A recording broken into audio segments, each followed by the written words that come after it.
So what can a few bucks and some change get you if you want a gaming keyboard on Amazon? This company sent me their keyboard that's $16 on Amazon, so here's what I think.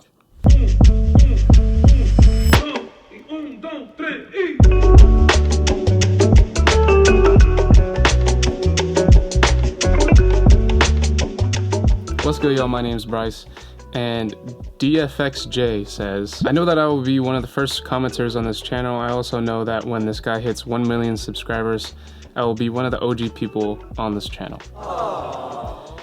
Wow, that's amazing. So shout out to this guy. Comment down below, I'll read all of them and you could be featured in one of the videos. So like I said, this company sent me their keyboard review. I said yes, I like free stuff. So if you're thinking about purchasing this keyboard, here's everything you need to know. So in the box, you get the keyboard itself, USB-C to USB-A cable, and a keycap remover tool. That's it. And some paperwork, but yeah.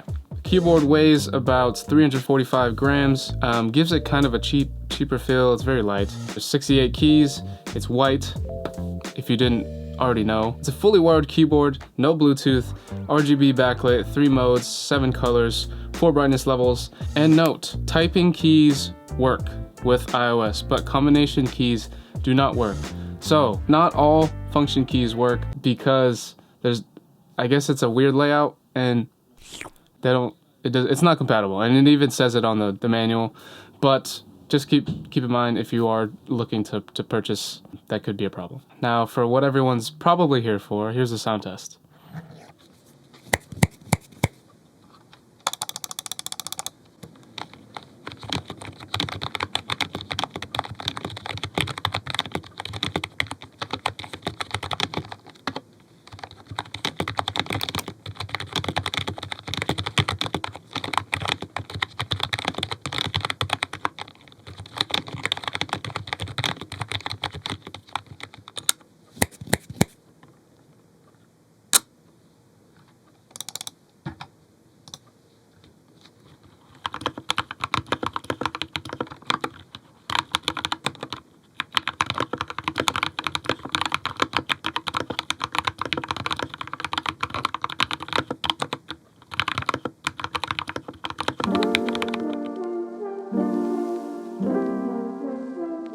For $16, I think the value is actually really good. To get an RGB backlit keyboard at this price is honestly pretty impressive. But that being said, I wouldn't pay more than probably $20 for it. Now, I only have a few other keyboards that I have used to compare to this, and by no means am I the most qualified to critique everything about this keyboard, but here's what I will say. Comparing this to my Keychron K2 that I fully customized, from lubed and filmed switches, keycaps foamed, basically all you can do to get the most desired build, this NPETtech keyboard isn't as far off as you would expect. The typing feel is very mushy, and that is mostly because of how it works. The typing functionality is basically like a generic keyboard that you would get at the store, like that rubber silicone feel. And it's not terrible, but in my opinion, it doesn't come close to having a keyboard with actual switches, a mechanical keyboard. But if you like the rubber silicone feel, then hey, forget everything that I just said. So who is this product for? On Amazon, it's listed as a gaming keyboard. It's not a mechanical keyboard. It doesn't have switches, I already mentioned that. I don't think this keyboard is for anyone that wants to get into the mechanical keyboard hobby. I think it's more for that person that wants to add a little bit of style and that popular RGB look to their setup. Someone that is more concerned with how the keyboard looks over everything else, and they just want a cool keyboard for gaming, and that's kind of it. And side note, I don't game on my keyboard. I do all of my gaming with a PS5 and the controller. So for gaming, I don't have anything to show you or review in that aspect, but this is just a review on what I see. And I'm not a gamer, I don't have a PC or anything, but I've used it for typing, I've used it for writing this script out for this video. If those are some of the things that you want to use it for, go ahead. I imagine it's decent for gaming.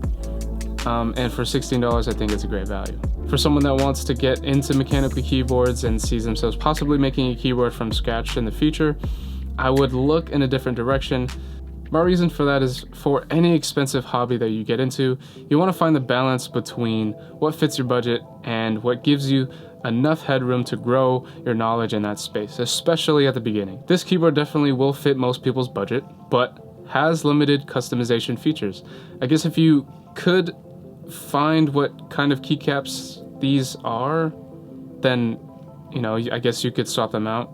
Maybe I'm dumb and I don't know just a lot of keycaps that that have these, but I haven't seen them. But other than that, you get what you get with this one. If you are that person looking to get into mechanical keyboard, always get something hot swappable. This way you give yourself the option later if by chance you change your mind and you want to try different switches on your keyboard. If not, you have to buy a whole new keyboard versus just getting new switches and swapping them out. Or you can learn how to solder, and those are your options. But overall, I think this keyboard has incredible value at just 16 bucks as of January 2023. I mean, come on, man. I just bought some new keycaps for literally 3 times as much just on the keycaps. And for those who know, this hobby is not cheap. It's gotten a lot cheaper over the years, but everybody in the mechanical keyboard space knows that this is like, why is it $500 again? He needs some milk! Reminder, I don't recommend it for someone interested in the keyboard hobby, but more for someone that's never had a keyboard, wants something easy, does a job, has fancy lights, looks cool, and is affordable. If that's you and you're thinking about purchasing, please consider using my affiliate link down in the description to support this channel. I would greatly appreciate it. I love you. There's also a link in the description that will take you to all the products in this video that I've bought on Amazon. Using my links is one way to support so I can continue to make content like this and making reviews on stuff. Follow me on all social media at NPETtech for updates on uploads and more tech videos. Remember to like, comment, and subscribe. That's it for this one, y'all. Hope y'all enjoyed it. Catch you on the next one.